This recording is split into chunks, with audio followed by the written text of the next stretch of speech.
Good morning, good morning, good morning. Welcome to today's Morning Blast. It is Wednesday, the 23rd of July, all day.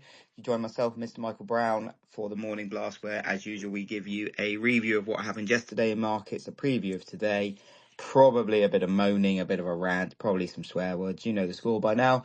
Before we crack on, I will get the legals out the way. Nothing discussed on the Spaces session constitute or trading or investment advice or infers any kind of endorsement by PIQ, myself, Ryan Paisley, Mr. Michael Brown, or indeed anyone else really that should pop on the show. Not that anyone does. Mr. Michael Brown, how are you?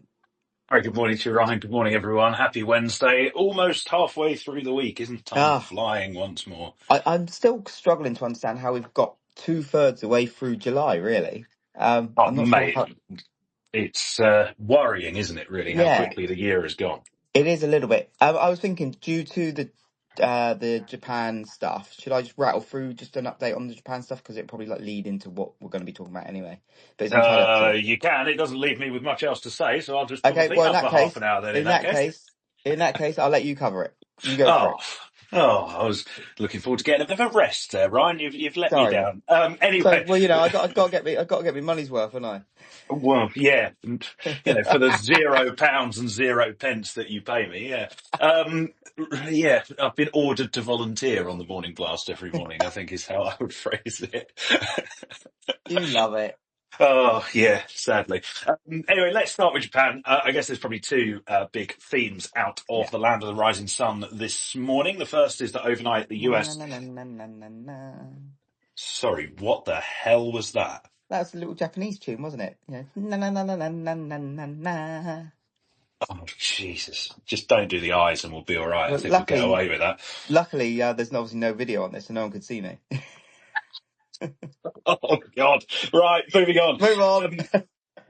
Where was I? The US and Japan. Yes, they've agreed a trade deal. Firstly, 15% tariff on Japanese imports into the United States. But probably more importantly than that is that there is a carve out for auto tariffs, which obviously Trump has set at a blanket 25% level. Those auto tariffs have also been lowered to 15%, 15%, which is a big, big win for companies like Honda and Toyota. Obviously, they were getting very, very worried about what was going to happen on that front. We even had that story a couple of weeks ago where they were talking about shipping car parts to the US and then shipping them back to Japan to be sold in their home market as a way of kind of getting on the side of the Trump administration. So an absolutely massive win there. In terms of the Japanese side, Trump saying in a Truth Social post overnight that Japan will, and I quote here, open their country to trade, including cars, rice, and certain other agricultural products. This is, again, a pretty big one, certainly on the rice front. The Japanese buying rice from the United States, or buying even more rice from the United States, is potentially an obvious solution, certainly given the issues that Japan has been having with rice prices. But it's also something where Japan will be swallowing a hell of a lot of pride to do that. And Just lastly, go sorry, on. just on the rice thing, I've nerded out on this a little bit, probably a little bit too much. Did Obviously, you find a grain of truth in it somewhere? wow, do you know what? That's me clapping. I'm not sure if the microphone picked it up, but yeah, that It was very, did, very good. mercifully. That was very good. So with this rice thing, the Japanese are very, very particular about their rice. Obviously, it's their national. I'm not sure if it's their national dish, but they obviously eat a lot of it. Mm. One thing with the imports of the US is the rice they will be importing, or the rice they do import, isn't like bagged rice that they would sell as a bag of rice. It's like rice goods. And the reason for that is they're very anti-GMO and all stuff like that with their Mm. rice, because obviously they're very particular and traditional about the whole thing. So it's rice imports obviously looking like they're going to go bid, which is obviously good for the agricultural sectors. But yeah, it's just in terms of, does that fill the domestic rice problem that they have in terms of the loose rice? It still remains to be seen, because they're going to have to kind of rejig how they're divvying all this up. But yeah, it's an interesting one to watch. But also, just going back to what you were saying about the auto sector carve out, obviously we've seen this morning that the European car names, particularly German car names, have also seen a relief rally Mm. on the back of this. I think potentially, obviously a rising tide lifts all ships, and like everything in the sector is going bid. But it'll be interesting to see if because obviously they're looking at this going, oh, well, in that case, we're likely to get a carve out as well. Now, it'd be interesting to see if Trump, who is very anti-EU, we know this, decides to actually say, actually, Japan is a special case. I'm carving out their auto industry, Mm. but the EU slash German car industry, no, you're still getting this blanket 25% tariff. So if we want to watch, because I think there's a lot of optimism in the market right now, and that could be dashed quite quickly. Yeah, I would agree on that. The other interesting one, I was having a discussion with Tom Wiseman, who's on the call this morning, actually. The Japan, again, details are so thin on the ground on this one, but it seems as if the carve out that Japan has got on the auto front is effectively unlimited. Whereas if you think back to the UK-US trade deal that was done, many months ago now, we had a carve out as well on auto tariffs of 10%, which is the baseline Yeah, in the whole deal, but there was a quota on it. So I wonder whether yeah, you're now going to start to see, well, actually, you probably won't because he's a moron, but if Keir Starmer had an ounce of sense, he would be talking about that in his discussions with Donald Trump in Scotland later in the week, over the weekend, yes, and effectively saying, well, hang on a minute, you've clearly now negotiated a more preferential deal with Japan. Can we have a piece of that pie yeah. as well? Um, I'm sorry to kind of cut in this, but I think it's quite important to discuss, so I'm going to do it anyway. Um, Sorry. Just one thing. I've been thinking more and more about this, especially waking up to the Japan news this morning. It feels to me like there's been a bit of a Mexican standoff between the Trump and Trump's administration and other countries and the media mm, regarding the tariff announcements, because we know they were getting a bit sweaty behind, like under the collar, because they're not putting out these deals that they kept promising us. Besant saying, there'll be 8 deals later on this week and we'd get mm, half of one. I do wonder if the reason why Japan have got such a good deal, and this, to be honest, I wasn't expecting the deal to be quite this good. I do wonder if it's because literally they've just been holding out and they know the Trump administration needs to get some significant deal news over the line. And mm, it feels to me like a few of these nations have played a bit of a blinder by not kind of just bending the knee straight away and saying, yes, Trump, no Trump, free bags, full Trump. And instead they're kind of holding the line somewhat, digging their heels in somewhat. And Trump needs to get this good news story out there mm, because it gives him a lot of ammunition. It does feel like we get a trade deal the moment it kind of, if we get like 2 or 3 days of no decent news, there seems to then drop in a decent trade deal.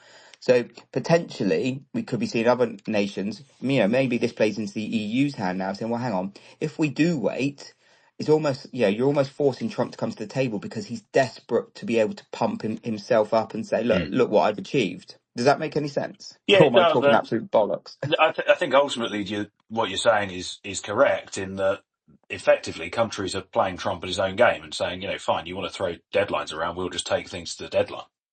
Yeah, no, exactly that. Exactly that. Exactly. Like Because Angie said, worst, best case scenario, we get a deal. If you're the country in the negotiations, you kind of go, well, best case scenario, we get a deal right before the deadline because, Trump's got it back against the yeah, wall. Worst case scenario, the deadline just gets extended. yeah, So exactly that. it's not necessarily a win-win because there is obviously a left tail risk of, Trump going berserk and saying actually no deal, et cetera, et cetera. Yeah. But by and large, that seems to be a sort of prudent negotiating position to adopt. Yeah, I think that the Japanese have done exactly well. that.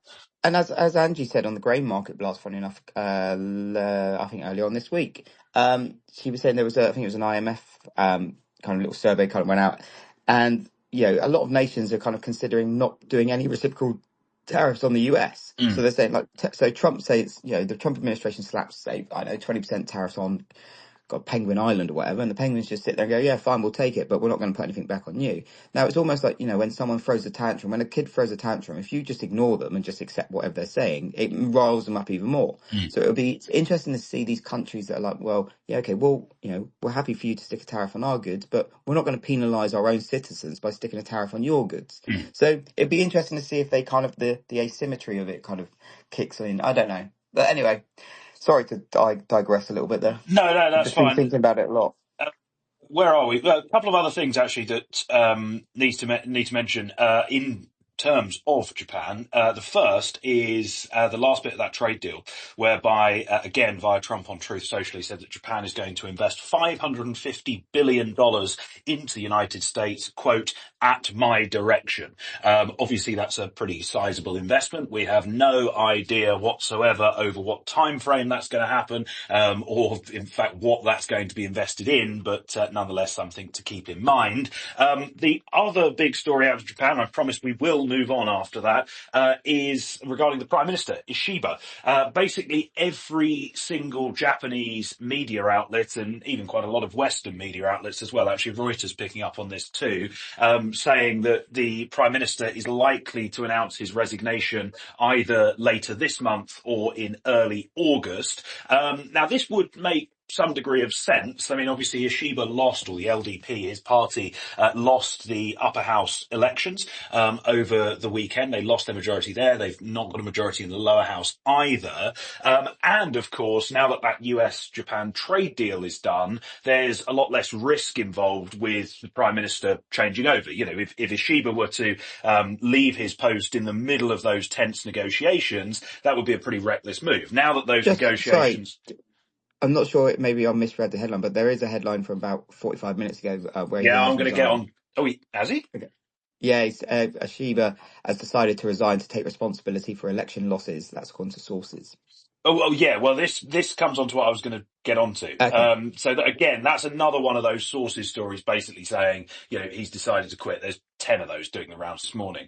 The Right. weird Okay. bit is that Ishiba himself has come out and said, I've not discussed my resignation. There's no truth in these Yeah. reports at all. Don't Do you know really know what? what's going on.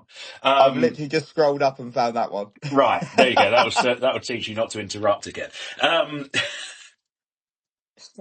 Having said that, it does feel like the bloke's on borrowed time at this point. There is going to be Yeah. an internal LDP sort of leadership meeting right at the back end of this month. I think it's on the 31st, if not the 30th of July. And if Ishiba lasts that long, I think that will absolutely be the final straw. I think at this point, given it's one of those where there's no smoke without fire, to be completely honest with you, if all of these reports that he's going to quit are doing the rounds, it becomes very, very difficult for him to actually stay in post. It almost becomes a self-fulfilling prophecy. So looks like we could be getting a new Prime Minister in Japan at some stage. The question then is, firstly, who that person is, of course, but secondly, the question then becomes, does that Prime Minister want to try and seek their own electoral mandate, and do we then end up with lower house elections as well? That is obviously something worth bearing in mind.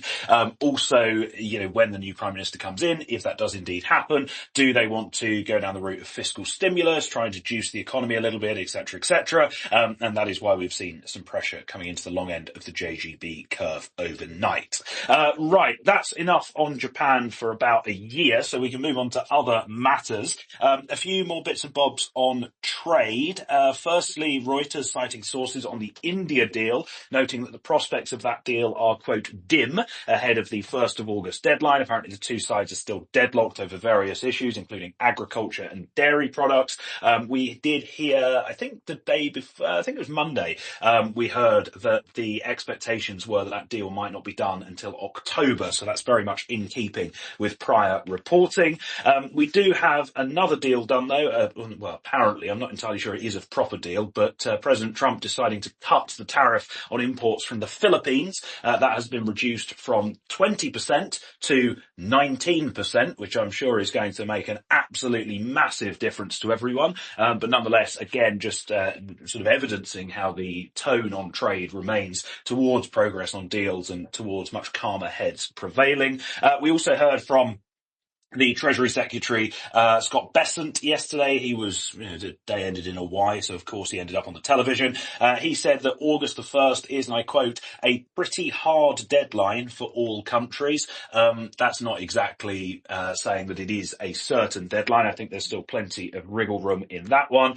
Bessent also said that they are about to announce, and I quote, a rash of trade deals within days. I suppose fair play to him, because he said that, and we've already had two in the 12 hours following following his interview. So maybe he's actually got something right for once. He was also talking specifically on the trade truce between the US and China, which obviously is due to expire in mid-August. He said that they will likely work out an extension of that deal with China, and that another round of US-China trade talks is going to take place on Monday and Tuesday next week in Stockholm, in Sweden. Good for fans of ABBA, I suppose. We can get some puns in there early next week, I'm sure. But that is, again, very much stating the obvious.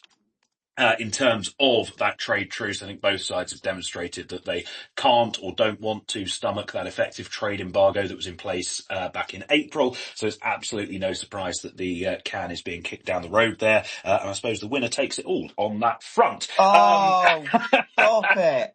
Oh, God. Do you know what? I was like, surely he's not going to go without a pun on this. Do you know what? It was worth the wait. I'm not going to I was lie. building up to it. A few other bits and bobs from me this morning. The data docket was very Outstanding. barren yesterday. We did have the latest manufacturing figures from the Richmond Fed, which were ugly, to be honest. The Richmond Fed's manufacturing index coming in at -20, down from a prime -7 and well below the -2 that consensus had been expecting. Not entirely sure what was going on with the people who were forecasting that. Just a couple of other headlines this morning before I hand back to you, Ryan. Firstly, I think we mentioned in passing yesterday this Microsoft hack, SharePoint, which incidentally is probably one of the worst systems I've ever had the misfortune of using. Not that I can really use it properly, but Oh, sorry, just quickly. Sorry to interrupt, but have you managed to print off the guy's CV? no, I had to interview him behind a laptop, which was very unprofessional and it felt quite awkward. Oh, brilliant. I did, Oh, that's made my I did day. have to explain at the start of the interview while I was sat there with the computer. It was not the most pleasant situation. Anyway, moving on. The Microsoft SharePoint hack. Apparently, various companies have been involved in this, and one of those that's been involved is the US Nuclear Weapons Agency, which I'm sure is a reassuring headline for us all. And last, but by no means least, of course, the issue of Fed Chair Powell's future continuing to gain plenty of traction. The geezer is not going to resign, let's be honest.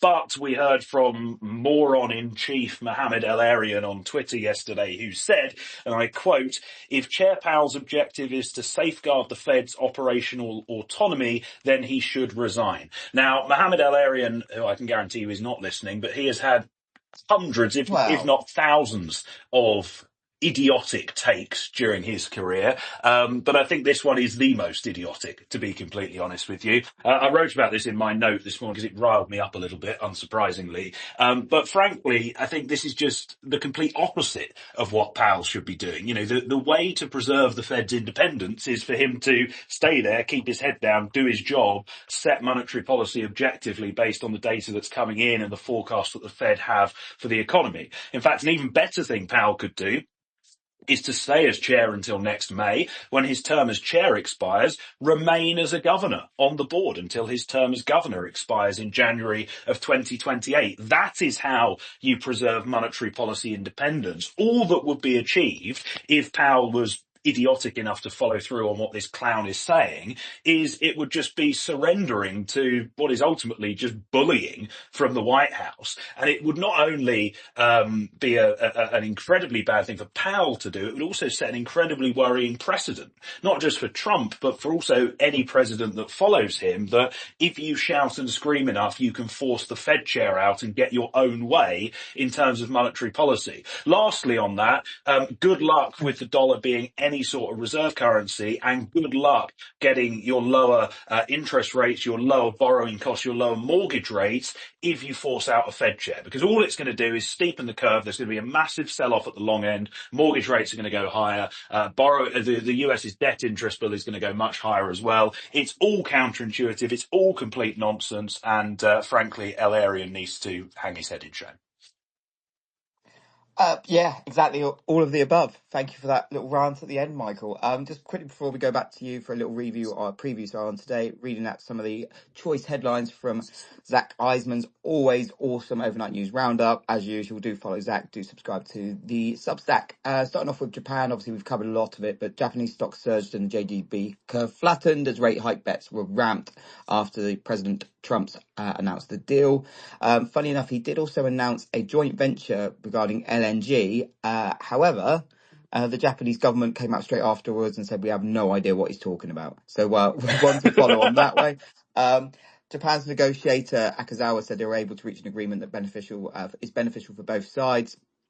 Struck after a 70-minute meeting with President Trump. They say 70 minutes. This is like their 8th meeting they've had, or 9th meeting. The yen saw some downside after local media reports that Shiba will announce his resignation by the end of the month. But obviously, that's already been denied. Reuters poll between July 11th and 22nd showed a majority believe the BOJ will raise rates by at least 25 basis points by year end, although that could be swayed by global trade tensions and domestic political uncertainty. 60 out of 72 economists forecast no change to rates at the BOJ's next two policy meetings. That would be the July 30th and 30th, 31st, and in September. In trade news, like global trade news, Germany and France are rallying fellow EU members to back retaliation against US tariffs unless Washington compromises. That's as the bloc's stance hardens before the August 1st deadline for a trade deal. Trump said that representatives from the European Union are coming for trade negotiations in the US to the United States, and that'll be on Wednesday today. Trump said he would use import restrictions to force foreign suppliers to cut drug prices, and that pharmaceutical companies would have a lot of problems if they did not agree to bring prices down. Goldman Sachs, their economists expect the US baseline reciprocal tariff rate will rise from 10% to 15%, with a 50% levy on copper and critical minerals. That's as the outcome that threatens to fuel inflation and weigh on economic growth.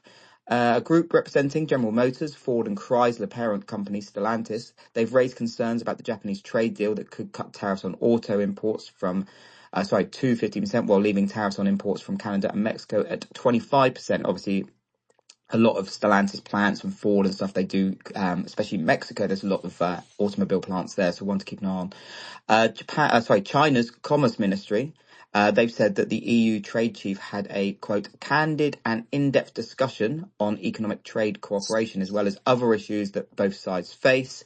That's according to the ministry. They said that today. Macro news. In Australia, economists expect Australia's central bank will deliver 3 more interest rate cuts by early 2026, up from 2 seen previously, bringing their outlook in line with money market pricing.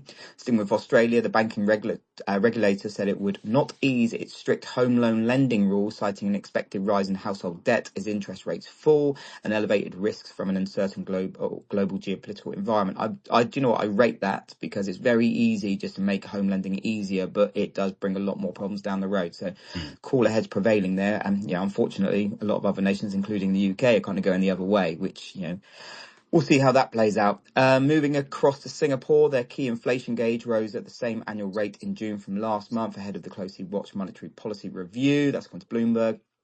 In geopolitical news, Germany has approved delivery of 40 Typhoon jets and aircraft to NATO ally Turkey. This is a very interesting one because at the moment I've seen it's an MOU, so I don't think they've actually been delivered yet, or they're not being delivered yet, but definitely it's an MOU for them to be used. It's a very interesting one because Turkey, I wouldn't trust them to fill a bath, let alone take some of our top fighters, to be honest. I think that's going to cause a lot more problems going down the road, and it'll be one of those that we could look back on in a few years and go, what the fuck were they thinking? But anyway, Yes. Who am I to judge? Equity space, before we hand over to Michael. Texas Instruments' quarterly profit forecast failed to impress investors as it pointed to weaker than expected demand for analog chips from some customers and underscored tariff-related uncertainty. Meta, they've tapped MediaTek to work on a new 2-nanometer chip named ARC. ARC with an E, ARKE, aimed at AI inference, with mass production set in the first half of 2027. Capital One Financial Corp said the second quarter profit beat estimates as bank completed its long-awaited acquisition of Discover Financial Services. PayPal, they're launching a platform that will enable customers with domestic digital wallets to easily transact with businesses globally as the payments giant seeks to capture a bigger chunk of the international market. SAP, they've reported quarterly cloud and software sales that fell just short of estimates as tariff insecurities weighed on Europe's most valuable company. Equinor, they are said to buy back $1.265 billion worth of shares after its second quarter results were boosted by increased US onshore gas production and higher prices. Equinor booked a $955 million impairment to an offshore wind project in the US. And finally, for me, Canadian National Railway reported a decline in the second quarter revenue and lowered its 2025 earnings guidance, citing tariff volatility. So somewhat coming off the rails. Back to you in the studio. Bob.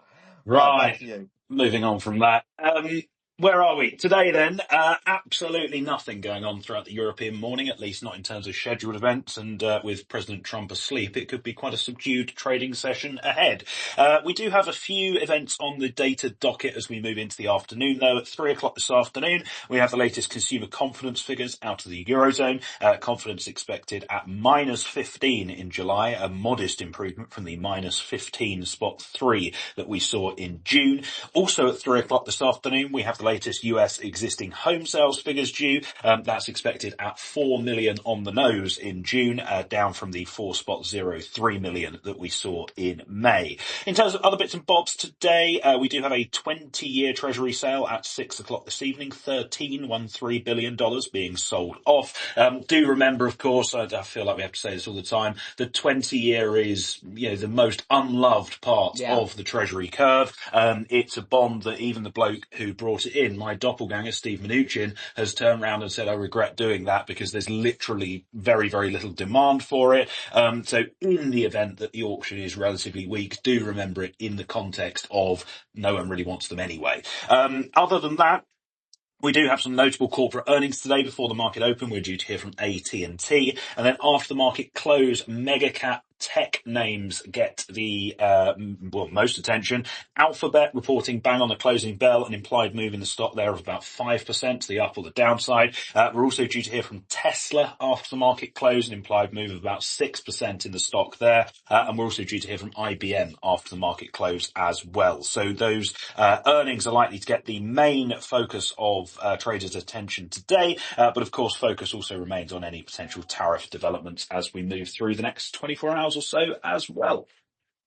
Wonderful. Well, Michael Brown, thank you as always. An absolute privilege to just share the airways with you and to hear your voice every morning. Listeners, I'll stop it. Listeners, thank you so much as always. We really do appreciate you.